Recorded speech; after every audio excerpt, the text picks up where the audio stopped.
Assalamualaikum, di sini kelompok 4, Haliza, Nadifa, Konita, dan Raffi akan menjelaskan tentang sistem ekskresi. Bismillahirrahmanirrahim. Assalamualaikum warahmatullahi wabarakatuh. Perkenalkan, nama saya Konita Nur Anissa Effendi, dan di sini saya akan menjelaskan tentang salah satu sistem ekskresi pada manusia, yaitu hati. Nah, di sini saya akan menjelaskan tentang struktur dan fungsi dari hati.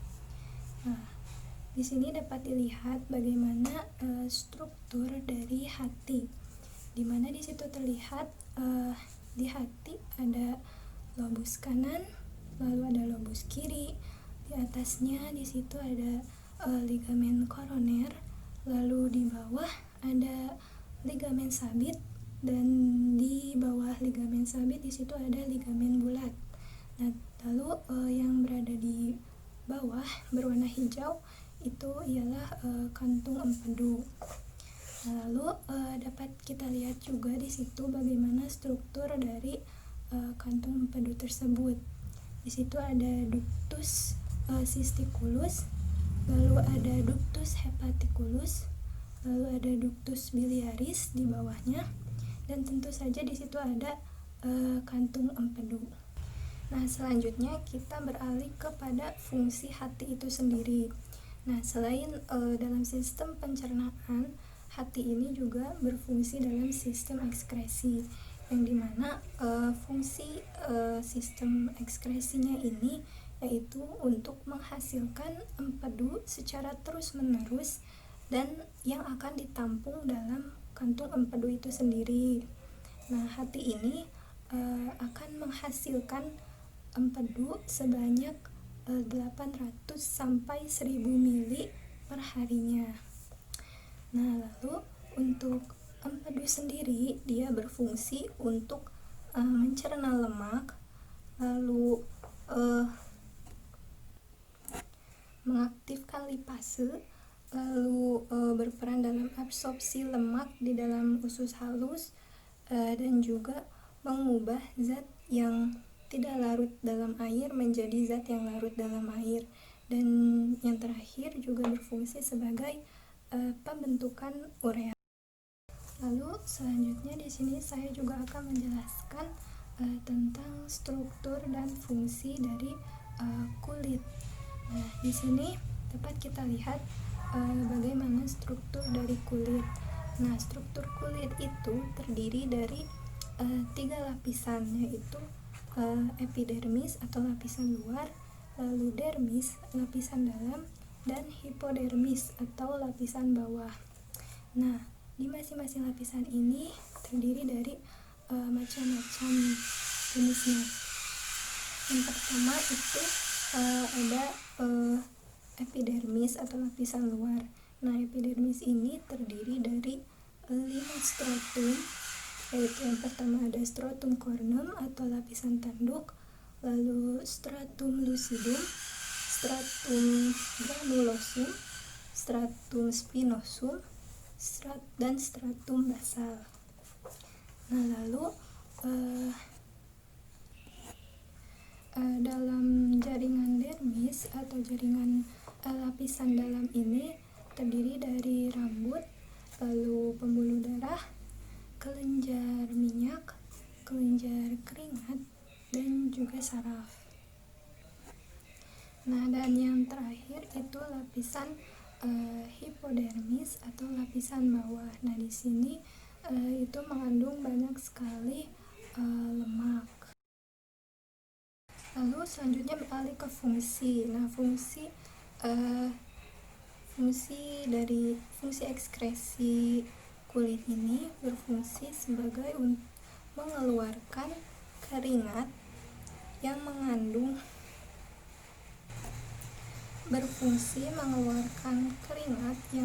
air, urea, dan natrium klorida. Nah, di sini juga pengeluaran keringat itu berada di bawah pusat pengaruh suhu, yang dimana disebut dengan hipotalamus. Bismillahirrahmanirrahim. Assalamualaikum warahmatullahi wabarakatuh. Perkenalkan, saya Nadifa Rohdatul Aisyah. Di sini saya akan menjelaskan tentang struktur dan fungsi ginjal sebagai organ ekskresi. Dalam struktur ginjal, yang pertama ada korteks. Korteks adalah bagian terluar ginjal. Bagian ginjal satu ini adalah tempat di mana ginjal memproduksi urin. Bagian luar korteks dilapisi oleh jaringan lemak atau yang sering juga disebut sebagai kapsul ginjal. Bagian ini berfungsi untuk melindungi bagian dalam ginjal. Di bagian korteks ini juga terdapat pembuluh-pembuluh darah ginjal. Korteks juga berfungsi untuk menghasilkan sebuah hormon bernama eritropoietin yang berperan dalam pembentukan sel darah merah. Yang kedua, ada medula. Medula merupakan jaringan ginjal yang halus. Bagian ini terdiri dari lengkung Henle serta piramida ginjal, yaitu struktur ginjal yang berisi nefron dan tubulus. Tubulus inilah yang berfungsi untuk mengangkut cairan yang masuk dan mengeluarkan urin dari ginjal. Ketiga, ada pelvis ginjal. Pelvis ginjal adalah bagian berbentuk corong di bagian paling dalam dari ginjal. Bagian ginjal ini berfungsi sebagai jalur untuk cairan dalam perjalanan ke kantung kemih. Bagian pertama dari pelvis ginjal terdapat calyces. Ini adalah ruang berbentuk cangkir kecil yang mengumpulkan cairan sebelum masuk ke dalam kantung kemih. Lalu, di pelvis ginjal juga terdapat hilum, yaitu lubang kecil yang terletak di bagian dalam ginjal. Bagian ini melengkung ke dalam dan menjadikan bentuk ginjal seperti kacang.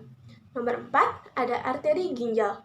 Fungsi bagian ginjal ini adalah membawa darah yang kaya akan oksigen dari jantung ke ginjal untuk proses filtrasi. Filtrasi adalah proses penyaringan zat-zat sisa metabolisme yang terjadi di dalam tubuh.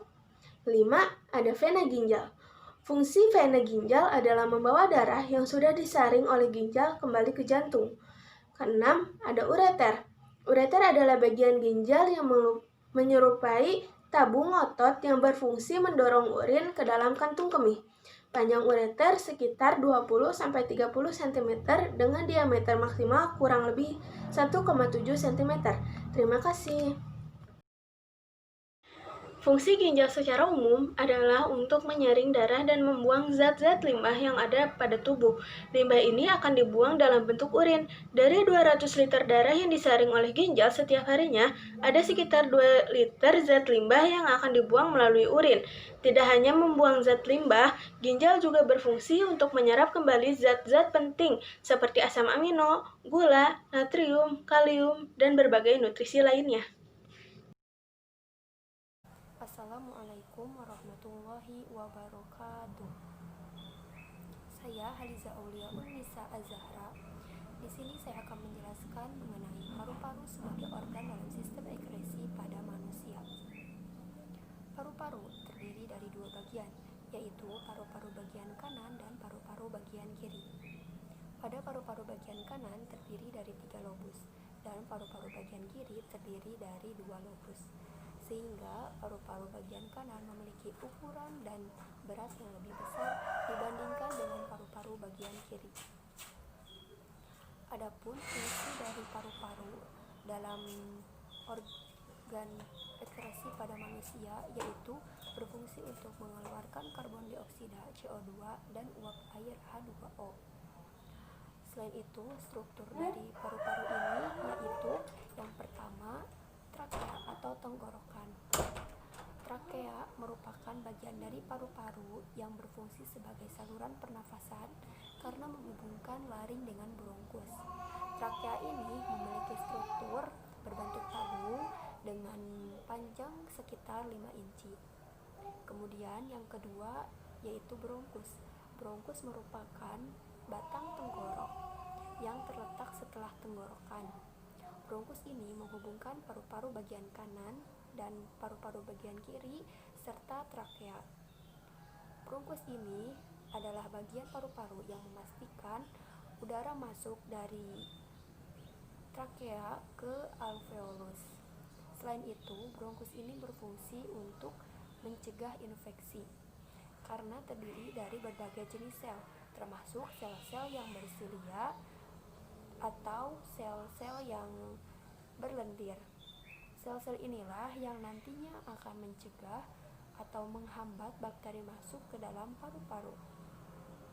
Yang ketiga yaitu bronkiolus. Bronkiolus merupakan cabang bronkus yang tidak memiliki tulang rawan atau kelenjar. Bronkiolus ini memiliki fungsi yaitu untuk memastikan udara masuk dari bronkus ke alveoli. Selain itu, bronkiolus juga berfungsi untuk mengatur banyaknya atau jumlah udara yang masuk dan keluar ketika proses pernafasan berlangsung. Kemudian yang keempat yaitu alveoli. Alveoli merupakan bagian dari paru-paru yang terkecil karena di dalamnya terdapat kantung alveolus di ujung bronkiolus. Alveolus ini berfungsi sebagai tempat terjadinya proses pertukaran oksigen dengan karbon dioksida. Kemudian yang kelima yaitu pleura. Pleura merupakan bagian paru-paru yang terdiri dari membran selaput tipis berlapis ganda yang melapisi paru-paru, di mana pleura ini akan menghasilkan cairan atau pleura fluid berupa seruosa. Nah, cairan ini berfungsi untuk melumasi paru-paru agar mengurangi gesekan ketika proses pernapasan berlangsung, yaitu ketika proses paru-paru itu mengembang atau mengempis. Kemudian yang terakhir yaitu diafragma. Diafragma adalah otot utama yang memisahkan antara jantung dan paru-paru dengan organ perut seperti limfa, lambung, dan usus.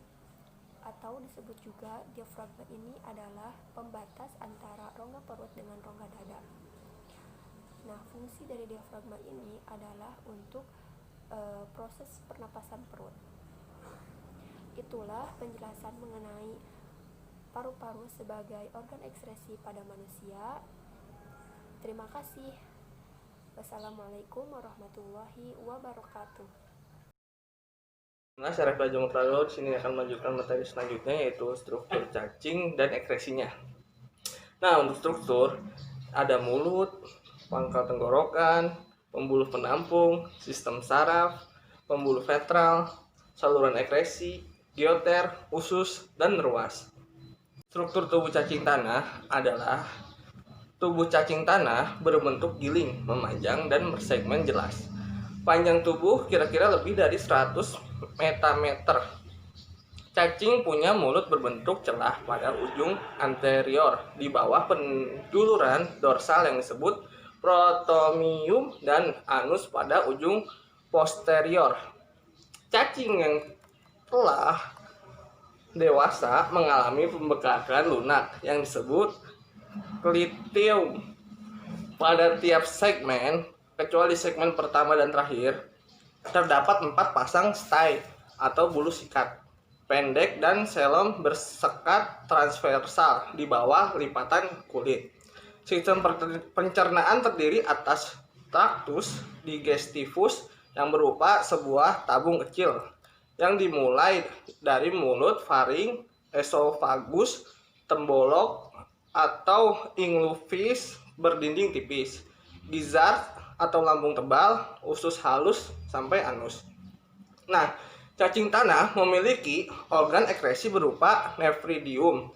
Fungsi nephridium mirip seperti ginjal vertebrata kok, yaitu mengeluarkan zat sisa metabolisme dari tubuh. Meskipun organ dan prosesnya berbeda, tapi tujuannya tetap sama, yaitu mengeluarkan zat sisa yang tidak digunakan tubuh.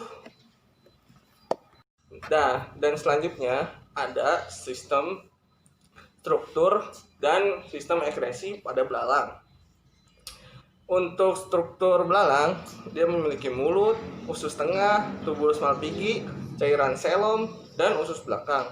Sedangkan organ ekskresinya pada belalang adalah pembuluh Malpighi. Organ ini berbentuk seperti kumpulan benang halus yang berwarna putih kekuningan dan melekat pada dinding usus.